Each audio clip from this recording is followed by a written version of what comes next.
Samahan nyo na naman ako today na magluto ng isang napakasarap na ulam. Pero bago tayo mag-umpisa, huwag sanang kalimutan i-like at i-share ang videos ko. At sa mga hindi pa nakaka-subscribe, pakisubscribe na din ang YouTube channel ko mga idol. Ako nga palang madiskarte yung kapatid sa kitchen, July Mariano.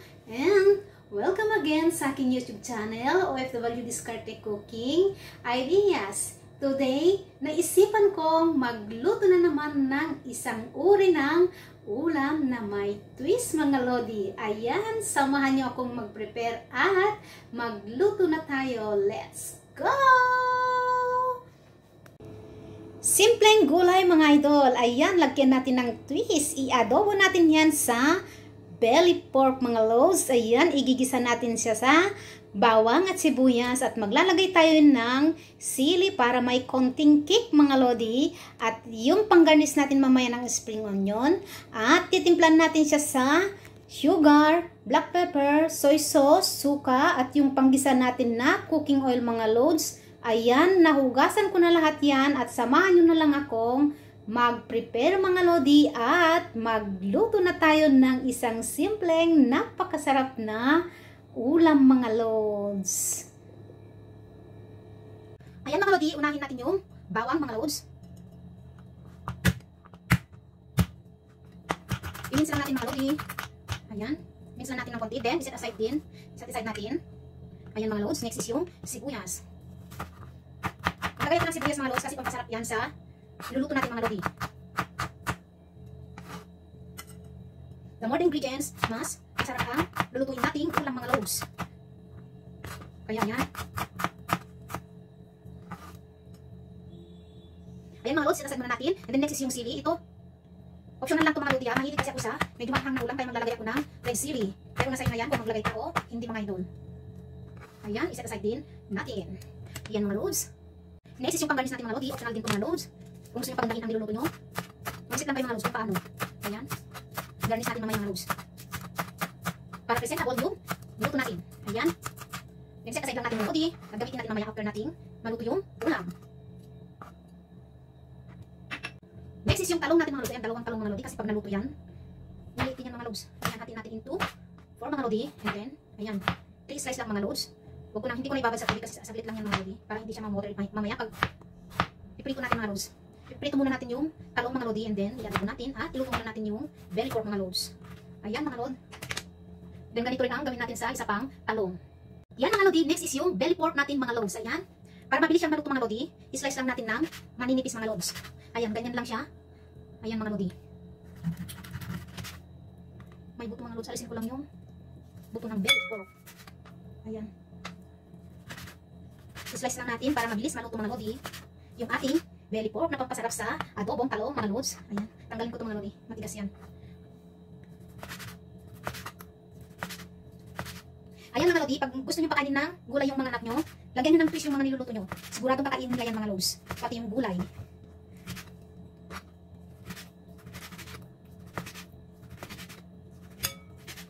Ayan mga lodi, then tapos na tayo mag-prepare mga lods.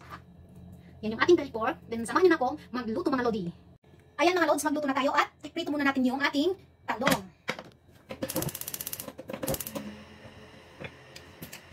Maglalagay ako ng cooking oil mga lods. Kunti lang mga lodi, brown lang natin yung side by side ng talong mga lods. Hintayin lang natin uminit yung ating kawali. Ayan mga lodi. Yan mga lodi, mainit na yung ating kawali. At ilagay na natin yung ating talong mga lods. Mainit na. I-brown lang natin yung side by side ng talong mga logs.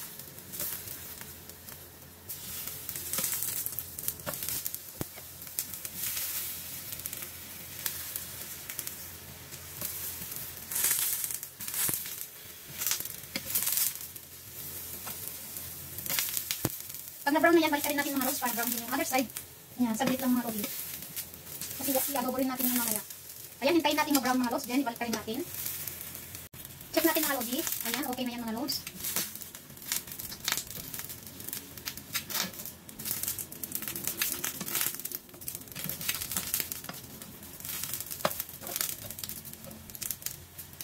Na-toasted na mga lodi. Ayan.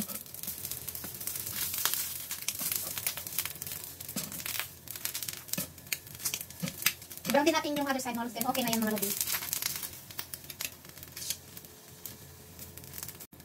At pwede na natin hanguin yung ating talong mga lods. Ayan. Half cook lang yan mga lodi. Ayan, kasi i-adobo pa natin yan mga lods. Ay.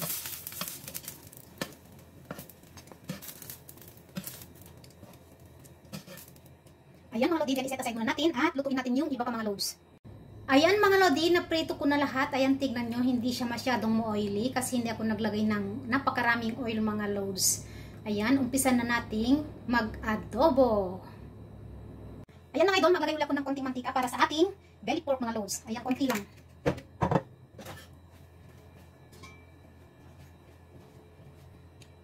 Unahin natin ilagay yung sibuyas. Brown natin ng konti mga loads.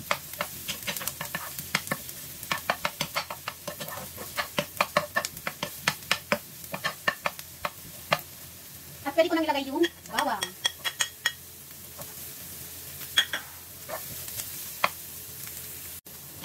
Medyo okay na mga idol. At ilagay na natin yung ating belly pork.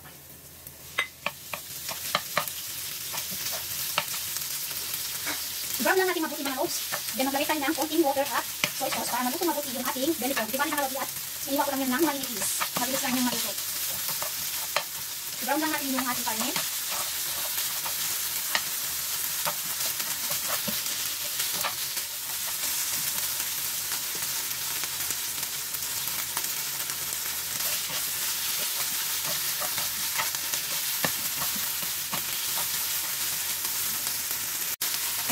Brown na yung ating karne. At pwede na tayo maglagay ng soy sauce mga loads. Okay na yan mga loads.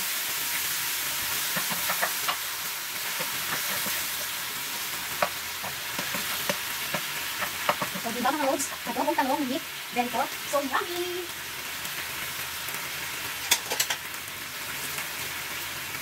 Maglagay ako ng konting tubig mga lodi para maluto yung karne. Ayan mga loads. Takpan lang natin at hayaan nating kumulo. Ayan, kumukulo na yung ating niluluto.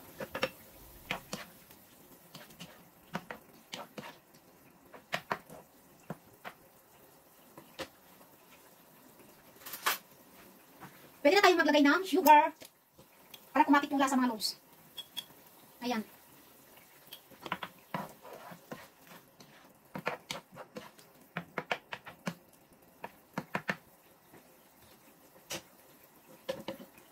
Ilagay natin yung kalahati ng red chili mga lodi para kumapit yung lasa. Ayan, konti lang naman.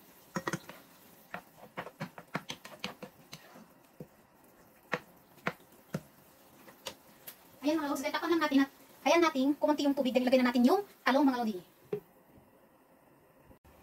I-check na natin kung okay na mga idol at timplahan na natin.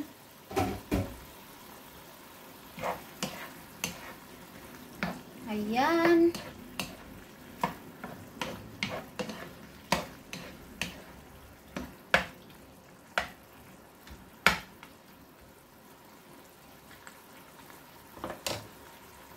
Maglalagay na ako ng black pepper mga loads.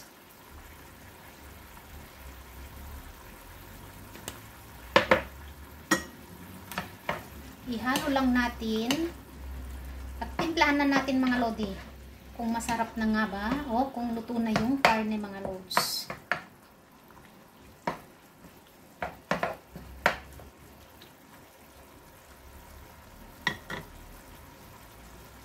Timplahan ko muna mga lodi.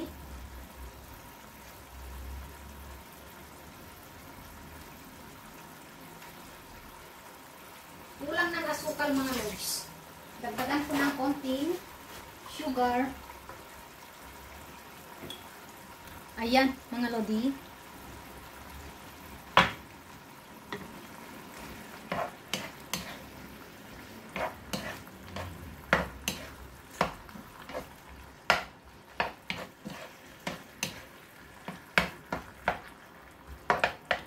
Ayan, okay na yung lasa niyan mga loads.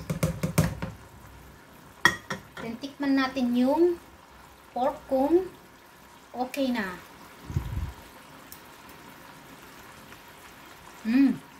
Malambot na mga loads.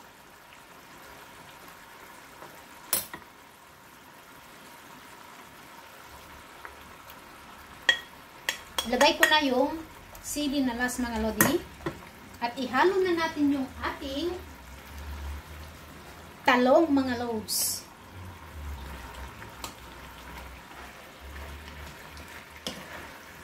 Ganito ang gawin nyo sa talong mga lodi. Tignan nyo kundi mapapakain nyo ng gulay ang mga anak nyo. Ayan. Yummy adobong talong with belly pork mga loads. Ang bango.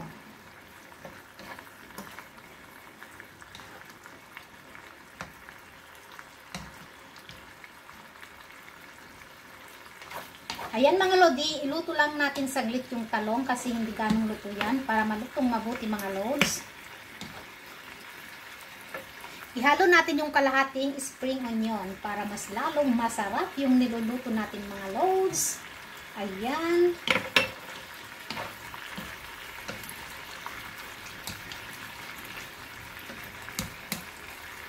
Simpleng ulam na napakasarap mga lodi.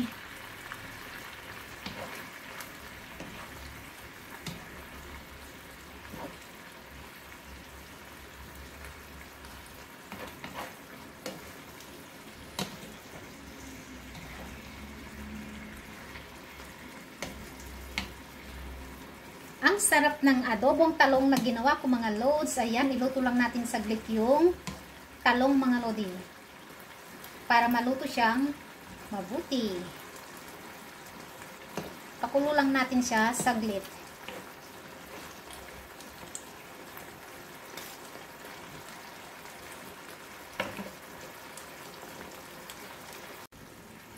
Ayan mga idol, luto na yung ating adobong talong. Pwede na natin siyang i-switch off mga loads.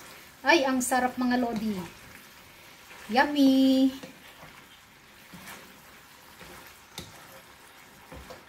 Ayan, switch off na natin mga lodi. Hanguin na natin mga loads. Sarap!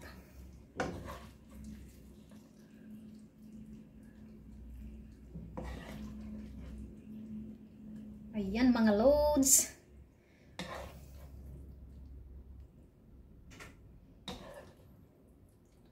Adobong talong with a twist. Ayan mga lodi, ang sarap niyan. 'Di ba? Adobo na may gulay. Belly pork slice with talong na adobo. Craving mga loads. So yummy. Ayan mga lodi. At yan ang simpleng ulam na niluto ko mga loads. Adobong talong with belly pork mga lodi. Yan, nilagyan ko ng twist para mas lalong sumarap yung adobong talong natin mga loads. Yummy! Ayan. Adobong talong with a twist mga lodi. Sa sobrang sarap ng niluto ko, nakalimutan kong binidyo yung last na nilagay ko mga loads na suka. Pang last yun mga lodi. Ayan, nilagyan ko ng twist yung niluto ko kaya ang bango, ang sarap mga loads. Tapos nilagyan ko siya ng konting anghang mga lodi. Try nyong lutuin, napakasarap mga loads. Thank you sa lahat ng suporta nyo sa akin. See you again on my next vlog. Bye mga lodi! Maraming salamat sa inyo! Bye-bye!